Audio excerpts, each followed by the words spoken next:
ఓం శ్రీమాత్రే నమః. ఈరోజు రెసిపీ మసాలా మిర్చి బజ్జీ. ముందుగా ఒక బౌల్లో ఉడకబెట్టిన ఆలూని స్మాష్ చేయాలి.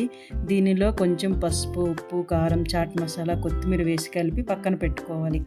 మిర్చి కట్ చేసిన తర్వాత విత్తనాలు తీసి లోపల మనం ముందుగా చేసి పెట్టుకున్న ఆలూ స్టఫ్ని మిర్చిలో స్టఫ్ చేయాలి. ఆ తరువాత ఒక బౌల్లో 5 స్పూన్స్ శనగపిండి, 2 స్పూన్స్ బియ్యపిండి, 1 స్పూన్ పసుపు, కారం, వాము, సాల్టు, కొంచెం వంట సోడా వేసిన తర్వాత వాటర్తో థిక్ కన్సిస్టెన్సీ వచ్చేటట్లు బాగా కలుపుకోండి.